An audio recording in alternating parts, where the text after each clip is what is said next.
Last class में हमने पढ़ा था कि जो वेज पेमेंट होती है उसके कई मेथड्स हो सकते हैं। कुछ होते हैं जो टाइम रेट के हिसाब से देते हैं पेमेंट, कुछ पीस रेट के हिसाब से देते हैं, कुछ टाइम रेट के हिसाब से देते हैं पर एफिशिएंसी के हिसाब से अलग अलग रेट को मैनिपुलेट कर देते हैं। सिमिलरली पीस रेट वाले में भी अगर आप एफिशिएंट हैं तो उस रेट को हम मैनिपुलेट कर देते हैं, ज़्यादा एफिशिएंट वालों को ज़्यादा रेट से पेमेंट, कम एफिशिएंट वालों को कम रेट से पेमेंट। फिर हमने कुछ मेथड्स देखे थे जो टाइम रेट या पीस रेट दोनों को मर्ज करके पेमेंट करते हैं। उसमें प्रीमियम भी मिलता है, बोनस भी मिलता है अगर आप एफिशिएंट हैं, और कहीं कहीं पर पेनल्टी भी लगती है, यानी कि आपको कम रेट से पेमेंट होती है अगर आप लेस एफिशिएंट है। ये सारी चीज़ें हमने डिस्कस करी है। और वेज पेमेंट का जो लास्ट मेथड है, लास्ट जो कैटेगरी है, उसे आज हम डिस्कस करेंगे, which is very very very very important. आप यहाँ देख सकते हैं प्रीमियम बोनस मेथड लिखा हुआ है। हाल से प्रीमियम प्लान, रोवन premium plan are very very very important plans जिसके बेसिस पर ज़्यादातर पेमेंट करी जाती है इंडस्ट्री में। यानी कि जो वेज की पेमेंट होती है या बोनस मिलता है वो इन मेथड्स के हिसाब से मिलता है। ये जो मेथड है इसमें पेनल्टी का कोई प्रोविजन नहीं है, सिर्फ इसमें बोनस ही मिलेगा अगर आप एफिशिएंटली काम करेंगे, नहीं तो जितना आपने काम किया है उतने आपको पैसे मिल जाएंगे, उतना आपको टाइम रेट के हिसाब से पैसे मिल जाएंगे। तो यहां पर हम देखेंगे हेल्थ से प्लान क्या बोलता है, एक बार नजर डाल लेते हैं। हाल से प्रीमियम प्लान जो है वो कहता है कि जो आपको वेजेस मिलेगी, जितना टाइम आपने लगाया, जितना टाइम स्पेंड किया, उतने टाइम की आपको आवरली रेट से पेमेंट हो जाएगी, टाइम रेट से पेमेंट हो जाएगी। और अगर आप टाइम बचा लेते हैं, मान लीजिए कि आपका जितना भी आप बना रहे हैं सामान वो 10 घंटे में बनना चाहिए, आप जो हैं 8 घंटे में बना लेते हैं। तो अगर ऐसा है कि 10 घंटे की जगह पर आपने 8 घंटे में बना लिए, तो आपको 8 घंटे की पेमेंट तो होगी सर, पर इस 2 घंटे जो आपने बचा लिए उसकी आपको 50% पेमेंट हो जाएगी। सर पूरी पेमेंट क्यों नहीं होगी सर? पूरी पेमेंट इसलिए नहीं होगी क्योंकि अगर मैं 10 घंटे का काम 8 घंटे में कर लेता हूं और 10 घंटे की पेमेंट लेता हूं तो मैनेजमेंट को कोई फायदा नहीं है। फिर तो मैनेजमेंट बोलेगी भाई तू 10 घंटे में बना या 8 घंटे में बना, पैसे तो मुझे 10 घंटे के ही देने हैं, तो फिर मुझे कोई फायदा नहीं है, इसलिए मैं बोनस दूंगी नहीं। मतलब कि मैनेजमेंट कहेगी कि मुझे कोई फायदा नहीं है, तो जितने घंटे काम करेगा उतने के ही पैसे देंगे, बोनस का कोई कॉन्सेप्ट नहीं है। अब 8 घंटे काम कर कर अगर वो 10 घंटे के पूरे पैसे ले लेगा तो मैनेजमेंट कहेगी 10 घंटे काम कर लेता ना, पैसे तो मुझे 10 घंटे के ही देने। उस पर मैनेजमेंट डंडा देगी, उसको बोलेगी भाई देख ऐसा है कि 8 घंटे नहीं 2 घंटे और काम कर। अब वो 2 घंटे और काम करने की वजह से बोलेगा यार एक तो मैं एफिशिएंटली काम कर रहा हूँ, फिर मैनेजमेंट कह रही है 2 घंटे और काम कर तभी 10 घंटे के पैसे मिलेंगे, तो मैं अपना काम 10 घंटे में ही कर लेता हूँ, तो वहां पर फिर वो कॉन्सेप्ट ही पिट जाएगा। इसीलिए यहां पर बोला गया कि आप जल्दी काम करेंगे तो जितनी देर में आपने काम किया है उतने टाइम के आपको पैसे मिलेंगे, और उसके साथ साथ जितना आपने टाइम बचाया है उसके 50% आपको मिल जाएंगे और 50% मैनेजमेंट की सेविंग हो जाएगी। तो मैनेजमेंट इंकरेज करेगी जल्दी करो, क्योंकि जितना टाइम आप बचाओगे उसके भी आपको आधे पैसे तो मिलेंगे ही। यानी कि 8 घंटे का काम 6 घंटे में करो, 6 घंटे के पैसे लो, जितना टाइम बचाया उसका 50% और ले लो और अपने घर जाकर 2 घंटे इंजॉय करो। इंप्लॉय को भी फायदा, मैनेजमेंट को भी फायदा कि जितने घंटे बचाए उसका 50% मैनेजमेंट का बच रहा है। इंप्लॉयज ज्यादा काम करेंगे, मैनेजमेंट को भी फायदा होगा, इंप्लॉयज को भी फायदा होगा। ये हाल से प्लान ऐसा कुछ बोलता है। Time taken multiply by time rate plus जितना टाइम बचाया उसे टाइम रेट से मल्टीप्लाई कर दीजिए और 50% पैसे आप इंप्लॉय को दे दीजिए, वर्कर को दे दीजिए। रोवन प्रीमियम प्लान थोड़ा सा अलग है।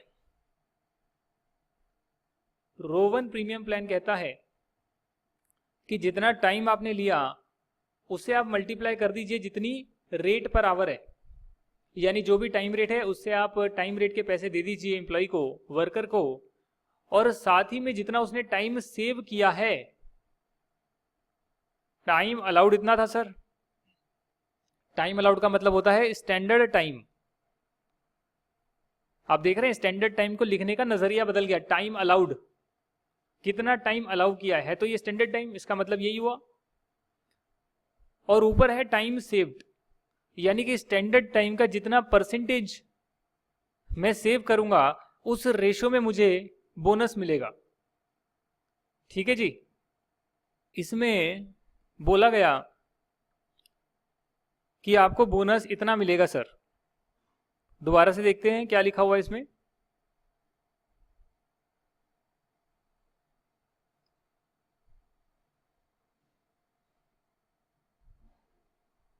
इसमें लिखा हुआ है जो आपका रोवन प्लान है, इसमें बोला कि आपने जितना टाइम लिया उस टाइम के बदले आपको पैसे मिल जाएंगे, साथ में आपको बोनस मिलेगा।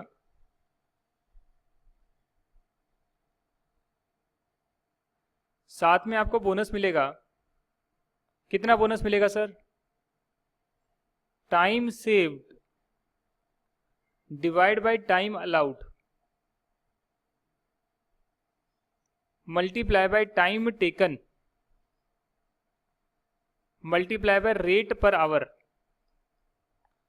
एक नजरिया तो देखने का यह है कि जितना इसने टाइम लिया उस टाइम के इसको पैसे मिल गए, और जितना टाइम इसने लिया उस टाइम के जो पैसे बनते हैं उस पर एक सर्टेन रेशो में बोनस मिल गया।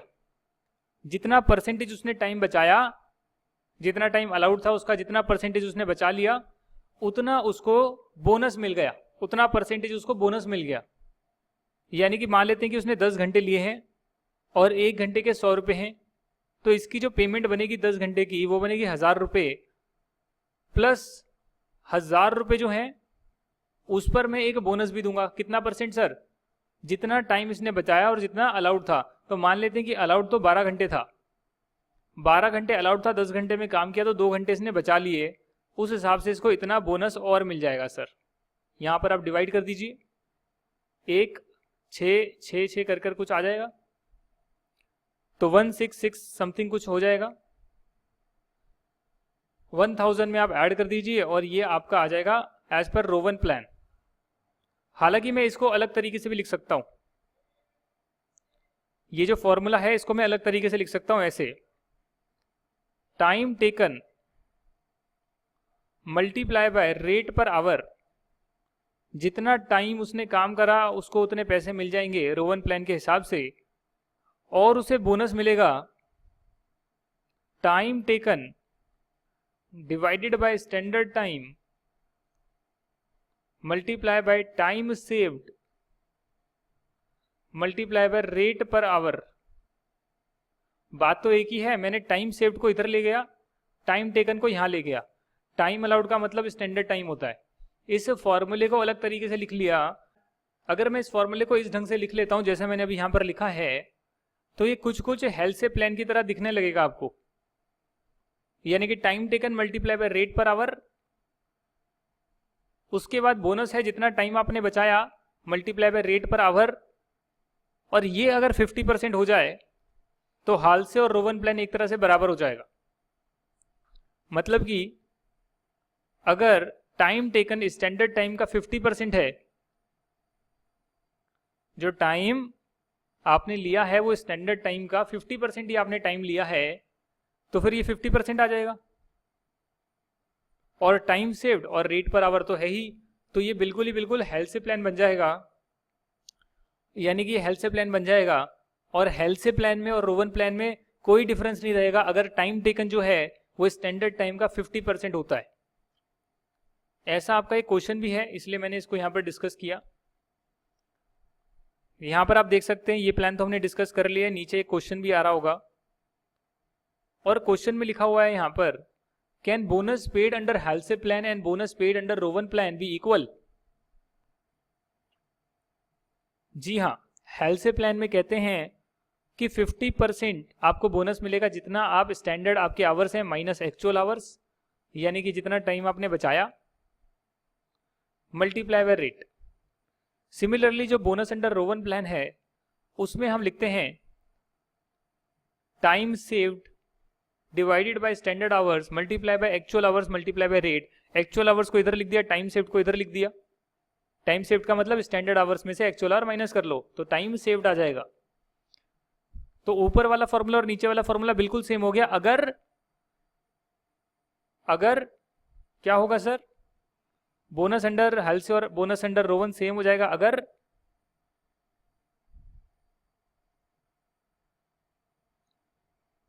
अगर 50% of this is equal to this actual hour by standard hour multiply by time saved into rate. Cancel हो गया ये। Actual hour by standard hour अगर 50% है इनका रेशो, यानी कि स्टैंडर्ड आवर का अगर आप 50% में कर देते हैं तो बोनस जो निकल कर आएगा हेल्थ प्लान में और रोवन प्लान में दोनों सेम आएगा।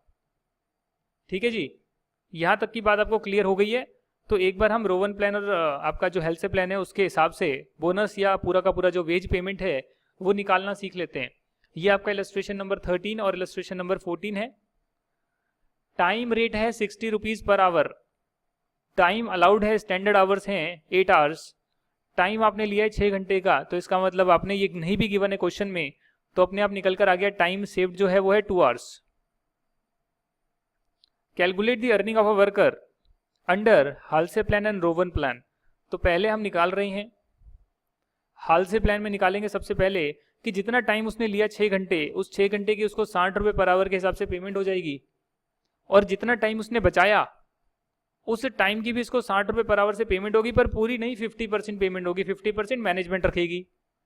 तो 420 रुपये की पेमेंट इसको होगी हेल्थ प्लान में। अगर हम रोवन प्लान में निकालना चाहें तो सेम डेटा है।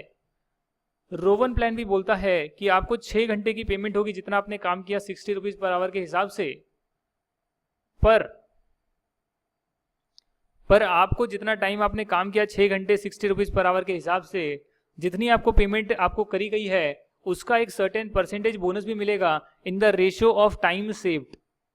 स्टैंडर्ड आवर थे 8 आवर्स, टाइम आपने बचाया 2 घंटे का। जितना परसेंटेज स्टैंडर्ड का आपने टाइम बचा लिया उतना परसेंटेज आपको, जितना टाइम का आपका दिहाड़ी बनी है उसका उतना परसेंटेज आपको एक्स्ट्रा बोनस भी मिलेगा। तो 450 रुपये टोटल निकल कर आ गया, बोनस नहीं टोटल निकल कर आ गया रोवन प्लान के हिसाब से। अगर यहां तक की बात क्लियर है तो आपका हालसे प्लान और रोवन प्लान के सारे डिस्कशन हो गए। 2 छोटे छोटे कॉन्सेप्ट हैं। ग्रुप बोनस स्कीम का एक कॉन्सेप्ट होता है जहां पर जो वर्क है वो एक ग्रुप करता है और ग्रुप को एक टारगेट दिया जाता है कि आप लोग सब मिलकर अगर इस पर्टिकुलर एफिशिएंसी को अचीव कर लेते हैं या इस पर्टिकुलर टाइम पीरियड में अपना टास्क कर लेते हैं तो पूरे ग्रुप को इंसेंटिव मिलेगा। अब ग्रुप में कई स्किल्ड वर्कर हो सकते हैं, कई सेमी स्किल्ड हो सकते हैं, कई अनस्किल्ड हो सकते हैं। ग्रुप में अलग अलग टाइप के मेंबर होंगे तो वो आपस में रेशियो फिक्स कर लेंगे कि जो बोनस मिलेगा वो हमें आपस में किस में डिवाइड करना है। पर मैनेजमेंट के पर्सपेक्टिव से बोनस दिया जाएगा पूरे ग्रुप को। Bonus is paid for their collective efforts. तो बोनस पूरे के पूरे उन्हें ग्रुप को मिलेगा और उसके बाद ये बोनस को वो डिस्ट्रीब्यूट कर लेंगे जो भी उनका एग्रीड रेशियो है उसमें। अब बारी आती है इंसेंटिव्स फॉर इनडायरेक्ट एम्प्लॉइज। तो इनडायरेक्ट एम्प्लॉइज के लिए बोनस देना बहुत मुश्किल बात है। Generally setting a work standard and measurement of output for indirect employees is not easy. However incentives might be given to increase the efficiency and team spirit. जो direct labour काम कर रही है उसमें तो हम बोल सकते हैं कि भैया आपने इतना प्रोड्यूस करा, स्टैंडर्ड टाइम इतना था, कम टाइम में प्रोड्यूस करा, ये स्टैंडर्ड आउटपुट इतना करना था, ज्यादा आउटपुट प्रोड्यूस कर लिया एक पर्टिकुलर टाइम पीरियड में, तो हम बोलेंगे आप एफिशिएंट हो और आपको डायरेक्टली बोनस दे सकते हैं, रिवॉर्ड दे सकते हैं, because you are directly engaged in the production of product. अगर मैं सर्विस इंडस्ट्री की बात करूं तो जो भी इंसान पर्टिकुलर असाइनमेंट्स कर रहा है डायरेक्टली, आप सीए फर्म में काम कर रहे हैं और जितना भी काम आता है आप बाकियों से बहुत ज़्यादा काम कर पाते हैं, और जितना भी आप असाइनमेंट करते हैं कुछ ना कुछ क्लाइंट से पैसे आते होंगे, जो आपका प्रिंसिपल होगा या पार्टनर होगा उसको पैसे आते होंगे। तो जितना बंदा काम अच्छा कर रहा है, समझ रहे हैं आप, जितना बंदा काम अच्छा कर रहा है उसके हिसाब से उसे बोनस डायरेक्टली दिया जा सकता है। अब मैं बात करता हूं इनडायरेक्ट एम्प्लॉइज की। मतलब सर्विस इंडस्ट्री है, सर्विस इंडस्ट्री में जो डायरेक्ट एम्प्लॉई हैं, हो सकता है कि बैंक के लिए जो रिलेशनशिप मैनेजर्स हैं वो डायरेक्ट एम्प्लॉई हैं क्योंकि वो बिजनेस लेकर आ रहे हैं। जितना बिजनेस लेकर आएंगे उनका बोनस उतना मिलता है। यानी बैंक की जितनी इनकम होगी और जो इनकम एक पर्टिकुलर बंदे के हिसाब से हो रही है, बंदे के थ्रू हो रही है, रिलेशनशिप मैनेजर के थ्रू हो रही है, उस बंदे को कुछ सर्टेन परसेंटेज बोनस मिलता है। ठीक है जी। और अगर मैं बात करूं इनडायरेक्ट एम्प्लॉय की, जो कि उसी बैंकिंग सेक्टर में इंडिया में लोकेटेड हैं और सपोर्ट कर रही हैं बाहर वाले रिलेशनशिप मैनेजर को, जैसा कि मेरी जॉब थी, तो उसमें मैंने बिजनेस कितना लाया? नहीं हो रहा सर, क्योंकि मैं बिजनेस नहीं ला रहा, बिजनेस कोई और ला रहा है, फिर मैं उनका काम कर रहा हूं। जो बिजनेस लाए, जो असाइनमेंट लाए, जो लोन प्रोसेस करना है, जो रिपोर्ट लिखनी है, जो चीजें करनी है, वो काम आने के बाद का काम मैं कर रहा हूं या मेरे बाकी कलीग्स कर रहे हैं। तो उस केस में आप कितनी अच्छे से काम करते हैं, बेहतर रिजल्ट दे पाते हैं अपने रिलेशनशिप मैनेजर को, जो भी आपसे मांगा गया है उसको आप कितना बेटर कर पाते हैं, तो वो जज करेंगे कि हाँ आप ज्यादा बेटर काम कर रहे हैं। और जो आपका टीम लीडर होगा वो जज करेगा कि हाँ ये बंदा टाइम पर आ रहा है, टाइम पर भी जा रहा है, और कई बार देर रुक कर भी काम कर रहा है जहां पर जरूरत होती है, इसकी कोई रिपोर्ट में गलती नहीं आ रही है, एप्रिशिएशंस आ रहे हैं, तो उसके हिसाब से बोनस दिया जाएगा, इंसेंटिव दिया जाएगा, जिसे परफॉर्मेंस बोनस बोलते हैं। तो इनडायरेक्ट एम्प्लॉयज को भी बोनस दिया जाएगा और डायरेक्ट एम्प्लॉयज को भी बोनस दिया जाएगा। पर डायरेक्ट एम्प्लॉय में आप डायरेक्टली रिलेट कर सकते हो प्रोडक्ट से, सर्विस से, इनडायरेक्ट में आप डायरेक्टली रिलेट नहीं कर सकते। तो यहां तक कि अगर आपको बात समझ में आ गई है सर, तो एक क्वेश्चन और कर लेते हैं, ये आपका लास्ट क्वेश्चन है, इसके बाद आपका ये चैप्टर कंप्लीट। इलस्ट्रेशन नंबर 15, यहां पर लिखा है कि 2 वर्कमैन है A and B, they produce the same material, point to be noted. दोनों इंसान सेम चीज बना रहे हैं, सेम मटेरियल प्रोड्यूस कर रहे हैं, नॉर्मल वेज रेट भी दोनों की सेम है, यानी कि 1 घंटे के हिसाब से जो पेमेंट मिलनी चाहिए दोनों वर्कर को पर आवर की सेम पेमेंट मिलती है। इससे मैं ये भी इंटरप्रिटेशन लगा सकता हूं कि ए एंड बी जो है उन दोनों की जो स्किल है वो भी सेम है, क्योंकि अगर स्किल में डिफरेंस होगा तो रेट में भी डिफरेंस होगा। एक आर्टिकल असिस्टेंट को जितने पैसे मिलते हैं, एक चार्टर्ड अकाउंटेंट को जितने मिलते हैं, एक डायरेक्टर को जितने मिलते हैं, एक पार्टनर को जितने मिलते हैं, सबकी रेट में फर्क होता है। जो जितने स्किल्स आपके ज्यादा हो जाएंगे उस रेट पर आपको ज्यादा पेमेंट होगी। इन दोनों की रेट सेम है, यानी कि इनके स्किल्स भी सेम है, ऐसी मैं इंटरप्रिटेशन निकाल सकता हूं। A is paid bonus as per Rowan system while B is paid as per Halsey system, time allowed to make the product is 50 hours. तो ये आपका आ गया स्टैंडर्ड आवर। जब भी आप ऐसे क्वेश्चन करेंगे आप नोट्स में साथ में लिखेंगे सर, आप यहां पर लिखते रहेंगे, जैसे कि ए है, ये बी है। क्वेश्चन में क्या गिवन है सर? क्वेश्चन में गिवन है कि ये जो है इनकी जो नॉर्मल रेट है सर वो सेम है, इसकी भी नॉर्मल रेट जो है पेमेंट की वो सेम है, यानी कि रेट पर आवर दोनों में सेम है। उसके बाद दे रखा है कि 50 घंटे अलाउड हैं, स्टैंडर्ड टाइम जो है 50 घंटे इसको अलाउड है, 50 घंटे इसको अलाउड है। ये जो मटेरियल बना रहा है वो ये मटेरियल बना रहा है, सेम मटेरियल बना रहे हैं। आगे देखते हैं, ए 30 घंटे में बनाता है, बी जो है 40 घंटे में बनाता है। अच्छा, ए 30 आवर्स में बनाता है, ठीक है। 30 आवर्स टेकन, यानी कि इसने 20 घंटे बचा लिए। 40 आवर्स टेकन, यानी कि इसने 10 आवर्स बचा लिए। ए को जो है वो मिल रही है रोवन के हिसाब से, बी को हेल्से के हिसाब से। ठीक है सर, ये बंदा रोवन सिस्टम में आता है, ये हालसे सिस्टम में आता है। ठीक है सर, बोनस पेमेंट के लिए, वेज पेमेंट के लिए। फैक्ट्री की ओवरहेड रेट गिवन है कि जो ऊपर के खर्चे होते हैं वो इन्होंने बोला कि 1 घंटा काम करते हैं तो ऊपर के खर्चे 5 रुपए 1 घंटे के हिसाब से हो जाते हैं। ये इन्होंने कैलकुलेट किया हुआ है। ओवरहेड के चैप्टर में हम लोग कैलकुलेट करेंगे ये आवरली रेट कैसे आई है, बट फिलहाल इन्होंने कैलकुलेट करके दिया है कि जो ऊपर के पावर, इलेक्ट्रिसिटी या बाकी के जो तमाम खर्चे लग रहे हैं वो सारे के सारे खर्चे इन्होंने ऐड कर लिए और देखा कि अगर इतने घंटे काम होता है तो इतने खर्चे इनकर होते हैं, तो 1 घंटे काम होगा तो कितने खर्चे इनकर होंगे, इन्होंने एक रेट निकाल ली। ठीक है जी, जितना आप एक्चुअली काम करेंगे 5 रुपए पर आवर के हिसाब से इनकर होंगे। काम नहीं करेंगे तो पावर नहीं लगेगी, खर्चा नहीं होगा ऊपर का।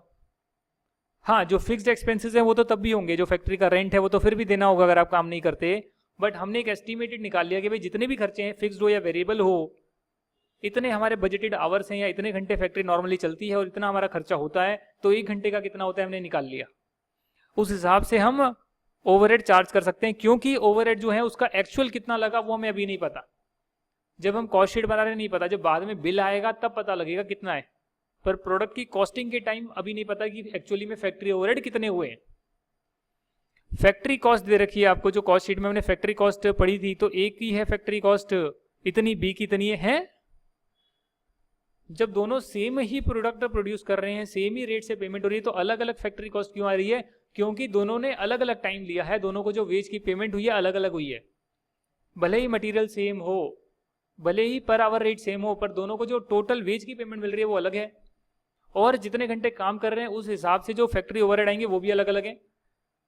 जो कम देर में काम करेगा वो कम खर्चा इनकर कर रहे हैं, जो ज्यादा देर लगा रहा है उसमें ज्यादा ऊपर के खर्चे भी हो रहे हैं। Compute the normal wage rate and the cost of material, prepare the statement comparing the factory cost of the product as made by 2 workers. तो यानी कि आप क्या कर सकते हैं, आपको पता है कि मटेरियल कॉस्ट प्लस जो वेजेस हैं उसमें जो बोनस मिलेगा, जो भी लेबर कॉस्ट है ये, और ओवरहेड उसमें ऐड कर लो तो आपके पास फैक्ट्री कॉस्ट आती है। आपके पास फैक्ट्री कॉस्ट आती है, इसमें आप वर्क इन प्रोग्रेस की एडजस्टमेंट अगर कर लेते हैं तो आपके पास कॉस्ट ऑफ प्रोडक्शन आती है। ठीक है जी। Since A and B work on the same product, hence the material cost will be same for both. Let material cost be X and normal wage rate be Y. दोनों के case में same है but कितना है नहीं पता, तो एक बार हमने x मान लिया मटेरियल कॉस्ट को और y मान लिया नॉर्मल वेज रेट को, और हमने सारा का सारा सेम कैलकुलेशन कर दी जैसे हम करते हैं कि जो मटेरियल कॉस्ट है उस मटेरियल कॉस्ट में हम ऐड करेंगे ए ने 30 घंटे काम किया, ऊपर क्वेश्चन में गिवन है ए टेक्स 30 आवर्स, 30 घंटे इसने काम किया, y पर आवर की पेमेंट होगी। अब रेट कितनी है मालूम नहीं। उसके बाद इसको जो पेमेंट हो रही है वो किस में हो रही है, रो 1 में हो रही है, शायद रो 1 सिस्टम में हो रही है। यानी कि जितना इसने टाइम सेव करा, यानी कि 20 घंटे इसने सेव करे, तो 20 घंटे डिवाइडेड बाय 50 और जितना टाइम इसने लिया 30 मल्टीप्लाई बाय वाई, ये इसका आ जाएगा बोनस। एक ही बात है, इसमें कुछ नहीं किया हुआ, इसमें 30 यहाँ कर दिया, 20 यहाँ कर दिया। ये 20 है ना, 50 माइनस 30। आप ऐसे भी लिख सकते हो 20 बाय 50, जो कि एक्चुअली में होना चाहिए time saved by standard time. इस रेशियो में पेमेंट होगी, जितना टाइम इसने लिया है उसका जितना परसेंटेज बोनस मिलेगा वो ये रेशियो है। टाइम इसने लिया है 30 आवर्स और 1 घंटे की पेमेंट होती है बाय। ठीक है जी। तो ये इसका निकल आया material plus labour cost plus 30 घंटे इसने काम किया और 5 रुपये पर आवर के हिसाब से इसका ओवरहेड एक्स्ट्रा कॉस्ट लगेगी। तो जब हमने फैक्ट्री ओवरहेड ऐड कर लिए, लेबर कॉस्ट ऐड कर ली, मटेरियल कॉस्ट ऐड कर ली, डायरेक्ट एक्सपेंस कुछ है नहीं, इस इक्वेशन को थोड़ा सिंप्लीफाई कर दिया, x प्लस y को ऐड कर दिया, 42y इज इक्वल टू 3340। कैसे ऐड करा ये तो 6th क्लास का बच्चा भी कर सकता है। ये 30y है, इसको सॉल्व करेंगे तो 12y आएगा, दोनों को ऐड कर देंगे। इसको सॉल्व कैसे करेंगे सर, 0 से 0 कटेगा, 3/5 आ गया, ये 20 आ गया, 20 आ गया, 20 को 5 से डिवाइड करोगे 4 आएगा, 4 को 3 से मल्टीप्लाई करोगे 12 आएगा। बच्चा भी कर सकता है ये क्वेश्चन, ये जो इक्वेशन का क्वेश्चन है। अगर उसको ये पता है कि मटेरियल, लेबर और जो आपका ओवरहेड है वो सब ऐड करने के बाद फैक्ट्री कॉस्ट निकलती है, अगर ये किसी को पता है तो फिर बच्चा भी ये क्वेश्चन कर लेगा, इक्वेशन बना लेगा कि हाँ अच्छा, यानी कि दिस प्लस दिस इसके बराबर होना चाहिए। सिमिलरली जो y है उसको हाल से सिस्टम में पेमेंट होती है, यानी कि मटेरियल कॉस्ट उसकी भी x है, 40 घंटे उसने लिए तो 40 घंटे multiply by rate per hour उसकी वेज रेट आएगी, प्लस उसको 50% बोनस मिलेगा जितना उसने टाइम सेव करा है 10 घंटे का, मल्टीप्लाई बाय जो 10 घंटे की पेमेंट बनती है उसका 50% इसको मिलेगा, प्लस 40 घंटे इसने लिए तो 5 रुपये पर आवर के हिसाब से ओवरहेड भी लगेंगे 40 घंटे के लिए, और उसकी फैक्ट्री कॉस्ट आएगी 3600। इस इक्वेशन को मैंने सिंप्लीफाई करके लिख लिया, x plus 40 plus 5y, 45y is equal to 3400। क्यों सर? भाई ये जो है यहाँ पर, इसको आप वहां ले जाकर माइनस भी तो करोगे।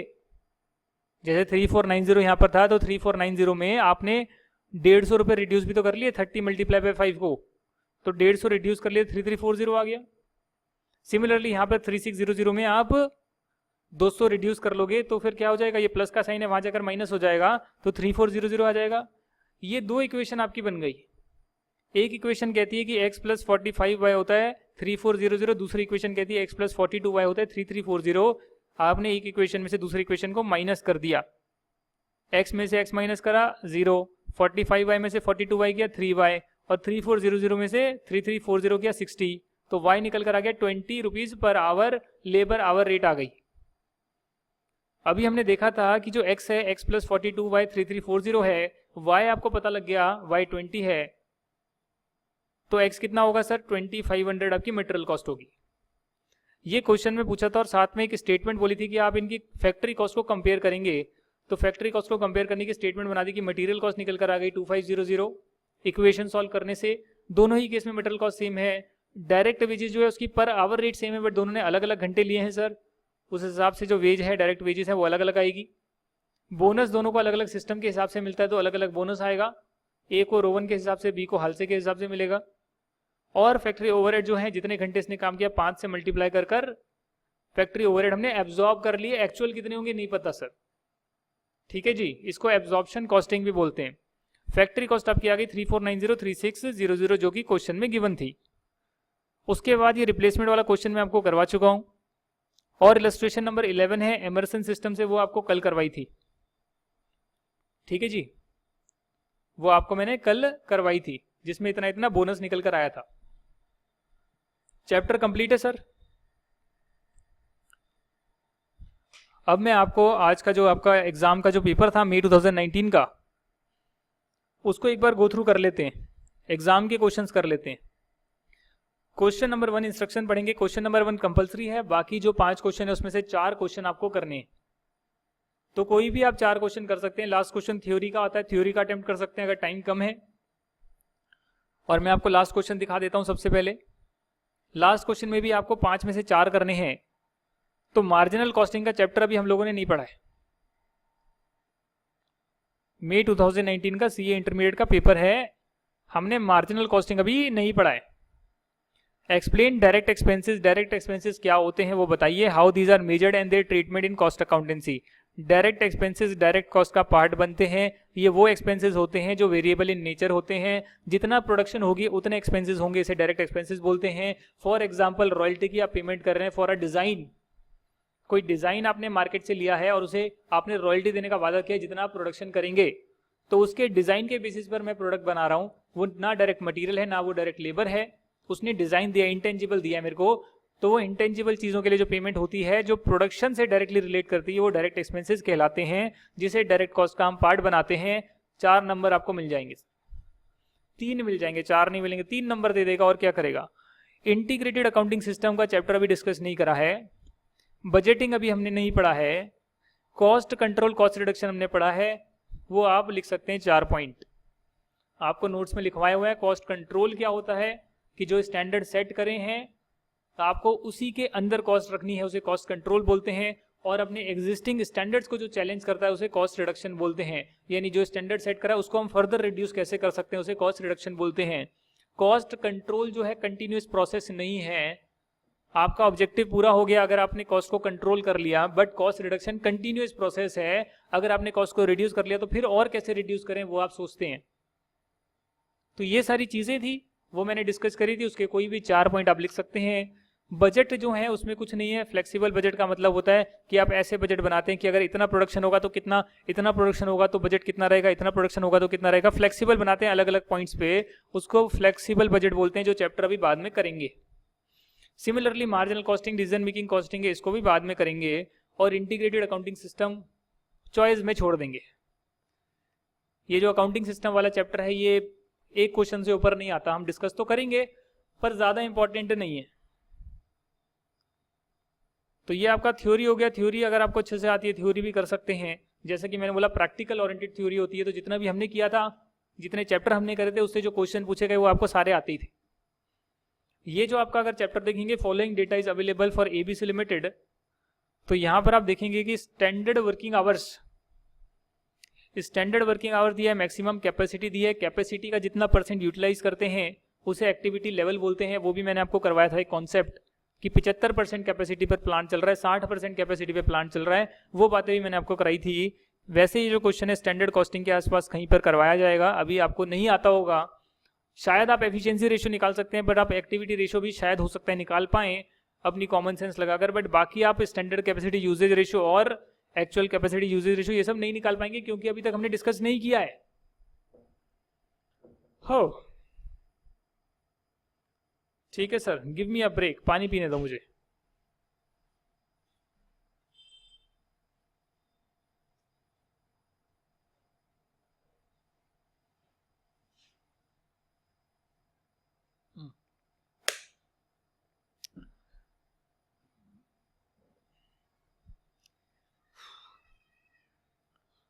तो ये जो है हम स्टैंडर्ड कॉस्टिंग के साथ करेंगे ये वाला चैप्टर, मतलब ये वाला जो क्वेश्चन है स्टैंडर्ड कॉस्टिंग के बाद आप कर पाएंगे। मेसर्स जेबा private limited allotted a standard time of 40 hours, 40 घंटे का स्टैंडर्ड टाइम दिया है for a job and rate per hour है 75 रुपीज पर आवर।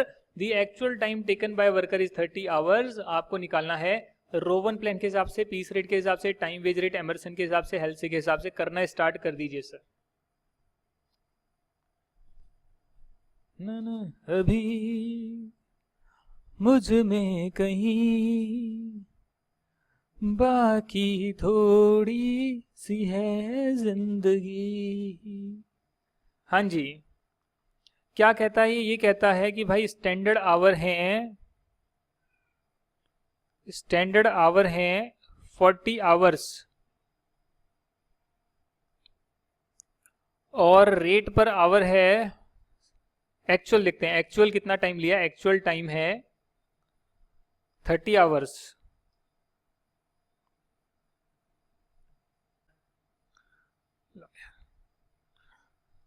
और इसका जॉब का रेट है 1 घंटे का इसको मिलता है, फिर घंटे का रेट आ गया, देखा आवरली रेट 75 रुपये लिख देंगे आवरली रेट, या आवरली रेट ऐसे लिख देंगे रेट इज 75 पर आवर, या फिर लिख देंगे आवरली रेट इज 75। बात एक ही है, 1 घंटे के 75 रुपीज हैं, या रेट जो है वो 75 पर आवर की है, बात एक ही है। आपको हाल से प्लान के हिसाब से, हाल से भी अलग अलग टाइप के प्लान होते हैं, हाल से 50% प्लान वाला आपको काम करके दिखाना है यहाँ पे। तो आओ देखें सर, हाल से पहले पढ़ा था, रोवन बाद में पढ़ा था। इसमें क्या होता है sir, time taken multiply by rate per hour.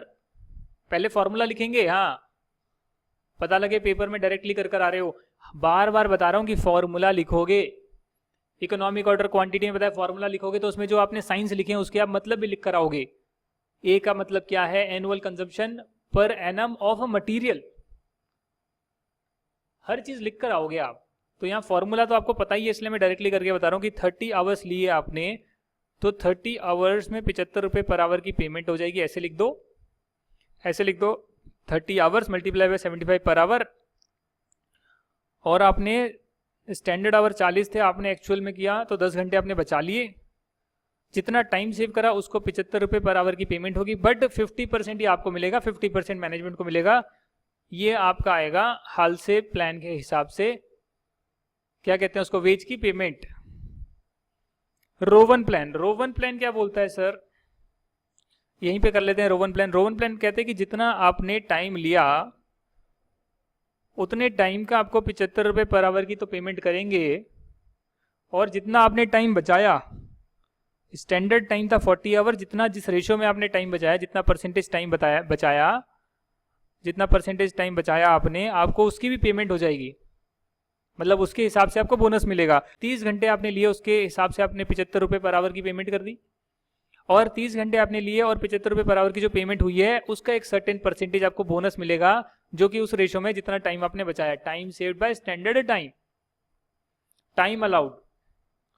इसके बाद है टाइम वेज सिस्टम के हिसाब से पेमेंट करिए। तो टाइम वेज सिस्टम बोलता है कि अगर आपने 30 घंटे लिए हैं तो 30 घंटे की आपको पेमेंट हो जाएगी 75 रुपये पर आवर के हिसाब से। ठीक है जी। फिर कहता है कि पीस रेट सिस्टम के हिसाब से करिए। ठीक है, अब पीस रेट के हिसाब से क्या होगा सर, एक पीस यानी कि एक पीस रेट के हिसाब से क्या होएगा कि एक पीस बनाने के लिए 40 घंटे अलाउड हैं। तो अगर वो एक पीस बना लेता है, 1 पीस बना लेता है, तो उसको कितनी पेमेंट मिलेगी, एक पीस बनाने के लिए 40 घंटे अलाउड हैं, और 40 घंटे के लिए कितने मिलते हैं, 75 रुपये पर आवर के हिसाब से इतनी पेमेंट मिलती है। अगर ये एक पीस बना लेता है तो कितना भी टाइम ले, पीस रेट बोलता है कि एक पीस के इसको इतने पैसे मिल जाएंगे जितने मिलने चाहिए। तो यानी कि जो 40 घंटे की पेमेंट है वो इसको मिल जाएगी, क्योंकि एक पीस बनाने में 40 घंटे लगने चाहिए। अब ये एक्चुअली में कितना भी टाइम ले, पीस रेट में तो ये होगा कि इसने एक पीस बना लिया, इसको इतनी पैसे मिल गए, जो 40 घंटे की पेमेंट होती है, जो स्टैंडर्ड टाइम है। एमरसन प्लान क्या बोलता है सर, एमरसन प्लान के लिए तो मेरे पास फॉर्मूला भी लिखा हुआ है, और यहाँ पर कहाँ गया, हाँ यहाँ पर एमरसन प्लान अभी हमने किया था। ये देखिए इसकी एफिशिएंसी कितनी है वो पहले आपको निकालनी पड़ेगी। अब यहाँ पर जो है, यहाँ पर जो है आपको आवरली रेट में डेटा गिवन है, तो आप एफिशिएंसी जब आवरली की निकालते हैं तो उसमें निकालते हैं स्टैंडर्ड 40 घंटे हैं, एक्चुअल टाइम 30 घंटे है, जितना एक्चुअल कम होगा उतना एफिशिएंसी ज़्यादा होगा, है ना जी। और एक्चुअल जितना ज़्यादा होगा एफिशिएंसी उतना कम होगा। अभी देखते हैं कि 40/30 4/3, तो 4/3 में कैसे होगा, 1, क्या करवा रहा हूँ यार, ये तो थर्ड क्लास में किया था। 3 1 जा 3, 1 आ गया, अब पॉइंट लग जाएगा, 10 आ गया, 1.33 है। 1.33 का मतलब क्या है सर, परसेंटेज टर्म्स में देखोगे तो 133% जो है ये बंदा एफिशिएंट है। ठीक है जी, ऐसे ही निकल कर आ गया ना, दिस 1.33 मल्टीप्लाई 100, 133%। 133% में एमर्सन प्लान क्या बोलता है, एमर्सन प्लान बोलता है कि आपको मिलेगा जो रेट आ रही है आपकी आवरली रेट कितनी है, 75 रुपये पर आवर। तो 75 रुपये पर आवर के हिसाब से नहीं मिलेगा आपको, आपको इस रेट में बोनस मिलेगा। हाँ जी, कितना मिलेगा, 133, यानी कि 20% 100 रुपये के लिए और 33 और, तो कितना परसेंट हो गया, तो बोनस हो गया आपका 55 होगा, 53%। तो जितना टाइम आपने लिया 30 घंटे लिए उसको 75 रुपये पर आवर से निकाल दीजिए सर, और 55% का बोनस भी दे दीजिए एमर्सन के हिसाब से। 55% का बोनस आया, 100% एफिशिएंसी में 20% का मिलता है। 100% से ज़्यादा बंदा एफिशिएंट होगा, तो जितना परसेंट ज़्यादा एफिशिएंट है उतना इसको बोनस मिलेगा। तो ये 133% एफिशिएंट है तो 33% और मिलेगा, 20% प्लस 33 53%। ठीक है सर, आगे देखते हैं। Factory is engaged in the production of chemical bomex and in the course of manufacture of a by product। Process costing अभी आपका नहीं आया है, प्रोसेस कॉस्टिंग आपने नहीं किया है तो ये क्वेश्चन आप नहीं कर पाओगे। उसके बाद जो क्वेश्चन है उसमें work overhead, office overhead, dividend received on shares, interest on fix deposit, provision है, ऑब्सोलेसेंस है और स्टोर एडजस्टमेंट, डेप्रिसिएशन है, प्रिपेयर मेमोरेंडम रिकंसिलेशन। फिर वही आ गया इंटीग्रेटेड अकाउंट्स का कॉन्सेप्ट है, जिसका मैंने बताया कि एक क्वेश्चन आता है। और ये कितने नंबर का है सर, ये है 4 नंबर का क्वेश्चन आ गया, तो 4 नंबर का ही मैक्सिमम आता है। क्वेश्चन नंबर 2 देखते हैं, आपका जो यहाँ पर आया है मई 2019 के एग्ज़ाम में। इसका क्वेश्चन नंबर 2 क्या कहता है, बच्चे ने काटा हुआ है, नहीं किया। Messrs Ariba Private Limited has a normal production capacity of 36,000 units of toys per annum। इस लाइन से आपको क्या क्या समझ में आ रहा है कि एक ये प्राइवेट लिमिटेड कंपनी है जिसकी नॉर्मल प्रोडक्शन की कैपेसिटी 36,000 यूनिट्स है और 1 साल की कैपेसिटी गिवन है आपको, और ये कंपनी टॉयज़ बनाती है। तो एक लाइन पढ़कर आपको इतनी सारी बातें समझ में आ गई। The estimated cost of production are is under, direct material की जो कॉस्ट है वो 40 रुपये पर यूनिट है, डायरेक्ट लेबर की कॉस्ट है 30 रुपये per unit, subject to minimum of 48,000 per month. मतलब कि 48,000 पर मंथ तो मिलेंगे ही, चाहे आप कम प्रोडक्शन क्यों ना करो। फैक्ट्री ओवरहेड जो है फिक्स्ड है 3,60,000, वेरिएबल है 10 रुपीज़ पर यूनिट, और सेमी वेरिएबल है 1,08,000 per annum up to 50% of the capacity, and additional 46,800 for every 20% increase in capacity or any part thereof। यानी कि आपको सेमी वेरिएबल कॉस्ट गिवन है, variable cost, fixed cost given है, और ये सारी की सारी कॉस्ट फैक्ट्री ओवरहेड की है। एडमिनिस्ट्रेटिव ओवरहेड है 5,18,400 पर एनम, सेलिंग ओवरहेड है 8 रुपये per unit, each unit of raw material yields scrap which is sold at the rate of 5 rupees per unit. यानी कि जब रॉ मटेरियल को हम प्रोसेस करने के लिए लाते हैं तो उसमें स्क्रैप निकलता है जो 5 रुपये पर यूनिट हमको देता है। दैट मीन्स कि जो रॉ मटेरियल की टोटल कॉस्ट हमें पड़ रही है उसमें से इतनी तो हमें रिकवर हो जाती है, तो नेट कॉस्ट ही आएगी। ये स्क्रैप की अलग अलग ट्रीटमेंट है, हम बाद में करेंगे, पर फिलहाल एग्जाम्पल में आप मटीरियल कॉस्ट से आप माइनस कर दीजिए, नेट मटीरियल कॉस्ट ले लीजिए। वैसे प्रोसेस कॉस्टिंग के चैप्टर में करेंगे क्या ट्रीटमेंट होता है। In year 2019, the factory worked at 50% capacity for the first 3 months, but it was expected that it would work at 80% capacity for the remaining 9 months। तो ये बहुत ही विचित्र बात यहाँ पर दे दी है। देखिए टोटल कैपेसिटी जो है आपकी फॉर टोटल कैपेसिटी आपकी है 36,000 यूनिट्स पर एनम। ये आपकी एक साल की कैपेसिटी गिवन है। तो अगर मैं पर मंथ की कैपेसिटी निकालूं तो 36,000 को 12 से मैं डिवाइड कर सकता हूं और मेरे पास आ जाएगी करीब करीब 3,000 यूनिट्स पर मंथ। ये मेरी कैपेसिटी है। अगर मैं कहता हूं कि जो 3 मंथ्स हैं, 3 महीने मैंने 50% कैपेसिटी पर काम किया है, तो फिर मुझे ये जो 3,000 यूनिट्स हैं पर मंथ की, मुझे मानना पड़ेगा कि मैंने 1,500 यूनिट्स बनाई है हर महीने 3 महीने तक। दैट मीन्स कि 4,500 यूनिट्स मैंने बनाई है। उसके बाद जो बाकी के 9 महीने हैं वो मैंने 80% कैपेसिटी यूज़ करी है। अब 80% कितना आता है कैलकुलेट करके आपको देखना पड़ेगा। 36,000 डिवाइडेड बाई 12, इसका 80% कैपेसिटी निकल कर आ रही है 2400 एक महीने की। तो 2,400 यूनिट्स पर मंथ और 9 महीने तक आपने ऐसी बनाई है, तो आप मल्टीप्लाई कर लेंगे 9 से, 21,600 आ जाएगा। 21,600 और फिर 12 महीने का कितना बनाया आपने, टोटल कर लेंगे। 21,600 प्लस 4,500 तो करीब 26,100 यूनिट्स आपकी आ जाएगी। ठीक है जी। यहाँ पर आप सारी की सारी कॉस्ट लिखेंगे। डायरेक्ट मटेरियल कितना लगा, डायरेक्ट लेबर कितनी लगी, प्राइम कॉस्ट क्या आई आपकी, फैक्ट्री के ओवरहेड्स कितने लगे। उसके बाद वर्क इन प्रोग्रेस गिवन नहीं है तो opening work in progress, closing work in progress को इग्नोर कर देंगे, यानी कि ओपनिंग क्लोजिंग सेम है ऐसा मान लेंगे और कुछ भी डिफरेंस नहीं आएगा। उसके बाद अगर और कोई कॉस्ट है तो आप देखेंगे, नहीं तो कॉस्ट ऑफ गुड्स सोल्ड आप निकालेंगे। पहले कॉस्ट ऑफ प्रोडक्शन निकालेंगे, कॉस्ट ऑफ प्रोडक्शन निकालेंगे, फिर कॉस्ट ऑफ गुड्स सोल्ड निकालेंगे, फिर आप बाकी के खर्चे ऐड कर देंगे, administrative overhead, selling overhead, cost of sales निकालेंगे और उसके बाद फिर आप प्रॉफिट जोड़ेंगे। प्रॉफिट जोड़ने के बाद आपकी सेल्स आएगी टोटल। तो आप ये 3 महीने का अलग, 9 महीने का अलग और 12 महीने का अलग ऐसे आप कैलकुलेट कर सकते हैं। वैसे तो एग्जामिनर को 12 महीने का चाहिए, बट आप दोनों दिखाकर आ सकते हैं, इससे आपकी कैलकुलेशन आसान हो जाएगी।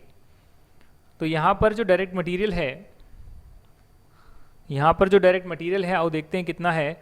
40 रुपीज़ पर यूनिट का मटेरियल लग रहा है, तो आप 40 रुपीज़ और जितनी यूनिट्स लग रही है उससे मल्टीप्लाई कर आंसर लिख देंगे। सिमिलरली यहाँ पर आप 40 से मल्टीप्लाई करेंगे जितनी यूनिट्स 9 महीने में आपकी लगेगी, क्योंकि एक रॉ मटेरियल की जो यूनिट है वो एक फिनिश प्रोडक्ट बनाने के लिए यूज़ हो रही है। क्वेश्चन में कहीं पे गिवन नहीं है कि 2-3 रॉ मटेरियल मिलकर एक यूनिट फिनिश प्रोडक्ट की बना रही हैं। तो एक रॉ मटेरियल लगता है, एक फिनिश प्रोडक्ट बनता है, ऐसा रेशो है।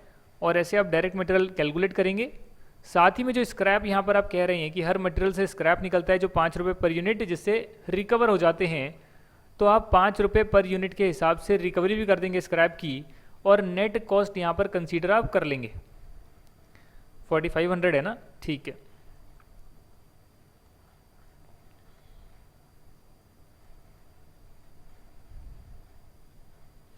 उसके बाद जो डायरेक्ट लेबर है, वो डायरेक्ट लेबर का भी आप ऐसे देखेंगे कि 48,000 पर मंथ बोला हुआ है, तो 48,000 पर मंथ आया है नहीं है यहाँ पर कैलकुलेट कर देखेंगे। आइए, 30 रुपीज़ पर यूनिट है, तो 4,500 के लिए 30 रुपये पर यूनिट के हिसाब से 1,35,000 आते हैं। और अगर 48,000 देखूँगा 3 महीने के, तो 1,44,000 आ रहे हैं। तो 1,44,000 ज़्यादा हैं या 1,35,000 ज़्यादा हैं? 1,44,000 ज़्यादा है, तो ये आ जाएगी डायरेक्ट लेबर की वेज।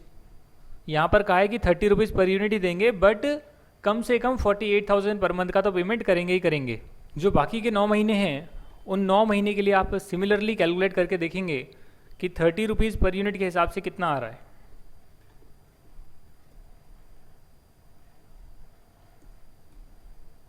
₹30 पर यूनिट के हिसाब से 6,48,000 आ रहा है यहाँ पर लेबर का। और अगर आप 48,000 के हिसाब से निकालें मंथली पेमेंट, तो 4,32,000 आ रहा है, तो आप ज़्यादा वाला ही पे करेंगे, यानी 30 रुपीज़ पर यूनिट वाला ही पे करेंगे। 48,000 पर मंथ तो मिनिमम है। ऐसे ही आप जो फैक्ट्री के ओवरहेड्स हैं, आप उन ओवरहेड्स को भी कैलकुलेट कर सकते हैं। आप चाहें तो ब्रेक कर लिख सकते हैं 3 मंथ्स 9 मंथ्स का, या फिर आप सीधा ही 12 मंथ में यहाँ पर इस टेबल में दिखा सकते हैं। मतलब अगर 12 महीने का ही सिर्फ बनाएंगे तो यहाँ दिखाएंगे, अगर 3 महीने 9 महीने का दिखाएंगे तो यहाँ भी दिखाएंगे, और उसका टोटल आप यहाँ भी लिखेंगे। तो कितना है सर? फिक्स्ड ओवरहेड आपके हैं 3,60,000। उसके बाद यहाँ पर गिवन है वेरिएबल है 10 रुपीज़ पर यूनिट। तो जितनी भी आपने यूनिट्स प्रोड्यूस करी है, अपना जितना भी कैपेसिटी पर चलाया है, 50% कैपेसिटी देन 80% कैपेसिटी, तो जितनी भी यूनिट्स प्रोड्यूस करी है उसके हिसाब से आप ओवरहेड्स को भी एब्जॉर्ब करवाएंगे, जो वेरिएबल ओवरहेड है 10 रुपीज़ पर यूनिट के। फिर आप देखते हैं सेमी वेरिएबल है, और इसमें कहा है कि अगर आप 50% कैपेसिटी पे चलाएंगे तो 1,08,000 पर एनम का कॉस्ट आएगा, और अगर आप इससे ज़्यादा पे चलाएंगे तो एडिशनल 46,800 की कॉस्ट बियर करनी पड़ेगी for every 20% increase in the capacity. जी हाँ, 50% का कैपेसिटी है तो कितना है? 1,08,000। 70% की तक की कैपेसिटी है तो हो जाएगा 1,08,000 प्लस 46,800। 70% से ज़्यादा की कैपेसिटी है, चाहे 80% और 90% तक हो, हर 20% पर या उसका पार्ट देयर ऑफ हल्का सा भी इंक्रीज हो गया 20% से तो 46,800 का एडिशनल कॉस्ट आ जाएगा। तो ये 1,08,000 प्लस 46,800 प्लस 46,800 ये आपकी सेमी वेरिएबल कॉस्ट जो है ऐसे निकल कर आ जाएगी, और इसे आप ऐड कर देंगे 12 महीने में। कैसे निकल कर आई सर? ये इसमें बोला गया है कि अगर आप 50% पर अपना प्लांट चलाते हैं तो 1,08,000 की साल की कॉस्ट आएगी। अगर आप प्लांट को 20% इंक्रीज कर देते हैं प्लांट की कैपेसिटी तो 46,800 ऐड हो जाएंगे, या फिर आप थोड़ा सा भी 20% से ऐड एक्स्ट्रा कर देंगे तो भी हर 20% या उसके पार्ट देयर ऑफ पे 46,800 ऐड होंगे। तो मैंने पहले तो 50% कैपेसिटी पर 1,08,000 लगता है वो मैंने लिख लिया। फिर मैंने देखा कि मैंने जो कैपेसिटी चलाई है पूरे साल में, पहले 3 महीने 50% पर चलाया था, बट मैंने बाकी के जो 9 महीने हैं उस पर 50% से ज़्यादा चला लिया था, और क्योंकि मैंने ज़्यादा चला लिया था इसके लिए जो एडिशनल कॉस्ट है वो भी आएगी। सेमी वेरिएबल कॉस्ट है तो फिक्स्ड कॉस्ट की तरह ही है, तो फिक्स्ड कॉस्ट की तरह ही, बट इसके अलग अलग लेवल्स हैं, इसके लिए इसको सेमी वेरिएबल कॉस्ट बोल दिया गया है, या फिर इसको स्टेप कॉस्ट भी बोलते हैं। एक पर्टिकुलर लेवल तक फिक्स्ड है, उससे एक्सीड करने पर चेंज हो जाती है। तो 1,08,000 तो मैं ऐड करूंगा ही, साथ में मैं 46,800 भी ऐड करूंगा for 20% increase in the capacity 70% तक, और 70% से 20% या थोड़ा सा भी ज़्यादा और हो रहा है तो 46,800 और ऐड करूंगा। मेरी कैपेसिटी 80% तक मैंने चलाया प्लांट, इसलिए मैं 46,800 और ऐड करूंगा। ठीक है जी, हर 20% इंक्रीज पर 46,800 और ऐड होंगे। 20% ऐड नहीं हुआ, 21% भी ऐड हुआ तो 20% पर 46,800, और फिर नेक्स्ट वाले 1% पर फिर से नेक्स्ट वाले 1% पे फिर से 46,800। जैसे ही हल्का सा इंक्रीज हो गया 20% से 46,800 ऐड हो जाएंगे। एडमिनिस्ट्रेटिव ओवरहेड आप ऐड कर लेंगे ऐसे ही, सेलिंग ओवरहेड 8 रुपये पर यूनिट के हिसाब से आप यहाँ पर डाल लेंगे, और ऐसे कर कर आप अपना कैलकुलेशन कर लेंगे। जो आपको नीचे मार्जिन दिया हुआ है 8,76,000 का, वो यहाँ पर आप मार्जिन ऐड करेंगे 8,76,000 का, और आपकी टोटल एनुअल सेल्स निकल कर आ जाएगी। जो ये आपकी टोटल एनुअल सेल्स निकल कर आएगी 600 है, जो टोटल एनुअल सेल्स निकल कर आएगी, तो ये वाली सेल्स तो आपको पता है, ये वाली आप बैलेंसिंग फिगर निकाल लेंगे, और उसी से आप ये वाली बैलेंसिंग फिगर प्रॉफिट की निकाल लेंगे। दैट मीन्स कि आपको ऐसे ही कैलकुलेट करना है, 3 मंथ्स का अलग, 9 मंथ्स का अलग। ठीक है जी, जो भी आपकी एजम्पशन है आप एजम्पशन क्वेश्चन में लिख कर आ सकते हैं, और यही मैं एक छोटा सा डिस्कशन करने के लिए आपको बताया है। फुल फ्लेज मैंने इसका आंसर तो नहीं दिया, क्योंकि सजेस्टेड आंसर आने के बाद ही हम लोग डिस्कस कर पाएंगे कि उसमें क्या एजम्पशन ली हुई है। मेरे हिसाब से जो होना चाहिए था वो पॉइंट्स मैंने आप लोगों के साथ डिस्कस कर दिए इस क्वेश्चन के, और जब सजेस्टेड आंसर आएगा तो उसमें से आप देख सकते हैं कि एक्चुअली में एग्जामिनर को क्या चाहिए। जो चीज़ हम सोच रहे हैं अगर वैसा ही चाहिए, जो कि 99.9% सही होगा, सिर्फ कई कई जगह पर वो अपनी एजम्पशन अलग ले सकते हैं, जो हमारी एजम्पशन है उससे वो अलग एजम्पशन मान सकते हैं। जैसे कि सेमी वेरिएबल कॉस्ट के केस में ये जो कॉस्ट है मेरे हिसाब से ये साल की कॉस्ट है, और अगर साल में एक बार भी अगर हम कैपेसिटी इंक्रीज़ कर रहे हैं तो फिर जो ये कॉस्ट है वो ज़्यादा वाली कॉस्ट आएगी मेरे हिसाब से। अब एग्जामिनर इसमें क्या मान रहा है कि ये कॉस्ट को हम ब्रेक कर सकते हैं या नहीं कर सकते, वो देखना पड़ेगा सेमी वेरिएबल कॉस्ट को। बट बाकी वेरिएबल और फिक्स्ड कॉस्ट का तो सेम है ही, और सेमी वेरिएबल भी पर एनम में गिवन है, तो मेरे हिसाब से वही होगा कि आप पूरे साल में आपने जैसे ही कैपेसिटी को इंक्रीज़ कर दिया 80% ले गए, चाहे 9 महीने के लिए लेकर गए हो बट 80% तक ले गए आप मैक्सिमम कैपेसिटी, तो उसके हिसाब से मैंने कैलकुलेट कर दिया कि भाई 1,08,000 प्लस 46,800 प्लस 46,800 मेरी जो है साल की और ये कॉस्ट लगेगी। तो ऐसे कर कर आप सारी कॉस्ट लिख लेंगे और सेल्स निकाल देंगे, और यही कॉस्ट शीट बनाने के लिए बोला गया था। 10 नंबर का ये क्वेश्चन था आपके लिए। आगे देखेंगे अब, ये प्रोसेस कॉस्टिंग का चैप्टर है। प्रोसेस कॉस्टिंग अभी हमने नहीं किया है। ये जो है स्किल्ड वर्कर हैं, कुछ सेमी स्किल्ड हैं और ये अनस्किल्ड है, इनकी रेट्स गिवन है। और यहाँ पर आप देख सकते हैं लेबर कॉस्ट वेरिएंस निकालना है। स्टैंडर्ड कॉस्टिंग चैप्टर नहीं किया तो आपको वेरिएंस वाला भी नहीं आता होगा। एमएनओ लिमिटेड ने कुछ काम किया है, यहाँ पर दे रखा है इन्फॉर्मेशन गिवन है, कुछ budgeted production volume, direct labour cost, ये सब दे रखा है, और आपको कॉस्ट पर यूनिट निकालनी है वो आप निकाल सकते हैं। ठीक है जी, ये आप कैलकुलेट कर सकते हैं, जैसे कॉस्ट शीट बनाई थी वैसे ही यहाँ पर बनाएंगे। हालांकि ये पार्ट जो है बजटरी कॉस्टिंग का है वो हम बाद में डिस्कस करेंगे। ये जो क्वेश्चन है ये सर्विस कॉस्टिंग का लग रहा है मुझे। हालांकि चीज़ें सब में सेम ही करनी है, वही कॉस्ट शीट बनानी है, ये कॉस्ट शीट आप बना सकते हैं, बट क्योंकि ये सर्विस इंडस्ट्री है इसके लिए सर्विस कॉस्टिंग का चैप्टर है ये जो है ये आपका वो आ गया लीफो फीफो, ये हम कर चुके हैं। ये आप क्वेश्चन कर सकते हैं, कितने नंबर का है, 10 नंबर का है, तो 10 नंबर का आप क्वेश्चन कर सकते हैं। ये देखिए अप्रैल मंथ का दे रखा है, ओपनिंग में कुछ है नहीं, आपने परचेज करा 3000 मल्टीप्लाई बाय 16, ये आपका बैलेंस आ गया। 8 अप्रैल को आपने इशू करा तो 1000 यूनिट आप 16 पर इशू कर दोगे, फिर आप परचेज करोगे 18 रुपये के हिसाब से 1500 यूनिट। लीफो में क्या होता है कि जो बाद में वो पहले जाती है तो 1200 यूनिट जो इशू करोगे इस वाले में से इशू करोगे, और वेटेड एवरेज में दोनों का एवरेज कर लोगे, जो रेट आएगी उसी रेट पर इशू करोगे। सप्लायर को रिटर्न कर दी off the purchases made on 15 April, तो ये जो 18 रुपये से परचेज करी थी 18 रुपये के हिसाब से इसको आप निकाल दोगे, और क्योंकि भाई 18 रुपये वाले में से तो रिटर्न किया तो उसको आप निकाल दोगे, फिर आप इशू कर रहे हो जो बाद में उसको पहले इशू करोगे, and then you will purchase 500 और आइटम्स, और ऐसे आपका क्लोजिंग इन्वेंट्री आ जाएगा। और यही क्वेश्चन में पूछा गया कितना मटेरियल कंज्यूम हुआ, कितना क्लोजिंग इन्वेंट्री है। दोनों मेथड से आप निकाल सकते हो, 10 नंबर का क्वेश्चन है। मैसर्स गौरव प्राइवेट लिमिटेड मैन्युफैक्चरिंग 2 प्रोडक्ट्स, आपको ब्रेक इवन पॉइंट निकालना है, मार्जिनल कॉस्टिंग का क्वेश्चन है, आपको नहीं आता होगा।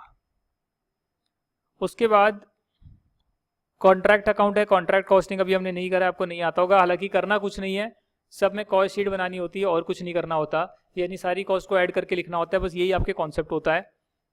ये हो गया, और एंड में हमने किया तो 2 क्वेश्चन हमने कर लिए। तो आपने देखा कि एक कॉस्ट शीट का 10 नंबर का क्वेश्चन, एक लीफो होगा 10 नंबर का क्वेश्चन, 20 नंबर के बाद आपके यहाँ पर 2 क्वेश्चन और हो गए थे, तो 20 नंबर और 8 नंबर 28 नंबर अप्रॉक्सीमेटली कह सकता हूँ। लेबर कॉस्टिंग का भी एक क्वेश्चन था इसमें, और 4 नंबर का था, तो 28 और 4 हो गए आपके 32 नंबर। तो 100 में से 32 नंबर का तो पेपर आपने अभी कर सकते हो। और अगर आपको कॉस्ट शीट के कॉन्सेप्ट याद हैं तो उससे थोड़ा सा आप और भी क्वेश्चंस कर सकते हो, तो अराउंड 32 भी नहीं, आप 40 नंबर तक का कर सकते हो। दैट मीन्स कि जितना हमने किया उसमें 40 मार्क्स का आप ये वाला करंट पेपर सॉल्व कर सकते हो। 8 नंबर इसके लिए लगा रहा हूँ क्योंकि बहुत सारी जगह पर कॉस्ट शीट का ही कॉन्सेप्ट लगते हैं, सिर्फ आपको कॉस्ट का टोटल लिखना होता है निकाल निकाल के, चाहे ऑपरेटिंग कॉस्टिंग हो जाए, चाहे बजट्स हो जाए, बजट्स में भी वही कॉस्ट शीट बनानी होती है। हालांकि बहुत सारे क्वेश्चन आए हैं, अगर वैसे ऐड करें तो 50 नंबर तक का पेपर आप कर सकते हो। अगर इसके सॉल्यूशन देखोगे तो 50 नंबर तक का आप समझ पाओगे, पर फिर भी मैं 40 मार्क्स ले रहा हूँ, 32 तो आता ही है और 8 नंबर का और, तो 40 नंबर तक का पेपर आप कर सकते हो with the knowledge you have right now. ये पढ़ाने का तरीका होता है। कई बार ऐसा होता है पूरा पढ़ाने के बाद भी बच्चे को पेपर नहीं आता। अभी हमने 3 चैप्टर करे और उसमें पास हो सकता है बच्चा, यदि कॉन्सेप्ट अच्छे हैं तो। ये पढ़ाने का स्टाइल होता है। ये मुझे ऐसे आसान लगता है, मैं भी खुद ऐसे पढ़ता था, इसके लिए आपको ऐसे पढ़ाता हूँ। एक क्वेश्चन छोटा सा रह गया था, एक जो छोटा सा टॉपिक है वो भी कर लेते हैं। यहाँ पर एक ये बर्थ सिस्टम, एक नया सिस्टम आया है।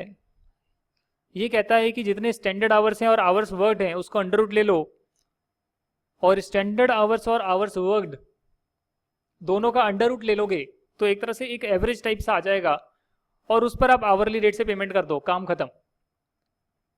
स्टैंडर्ड आवर्स जो है वो ज़्यादा है, आपने हो सकता है कि कम आवर्स में काम किया हो, ठीक है जी, तो उसका एवरेज ले लो आप, या एक्चुअली में आपने ज़्यादा टाइम ले लिया, स्टैंडर्ड कम है, तो भी दोनों का एवरेज ले लो, एक तरह से अंडर रूट कर लो, क्योंकि अंडर रूट का मतलब होता है सेम नंबर को सेम से मल्टीप्लाई करेंगे तो क्या आएगा, तो इन दोनों के बीच का एक नंबर आ जाएगा और उसको आवरली रेट से मल्टीप्लाई करोगे तो बर्थ सिस्टम के हिसाब से पेमेंट निकल कर आ जाएगी। जो लोग ये फॉलो कर रहे हैं वो ये भी फॉलो कर सकते हैं मेथड।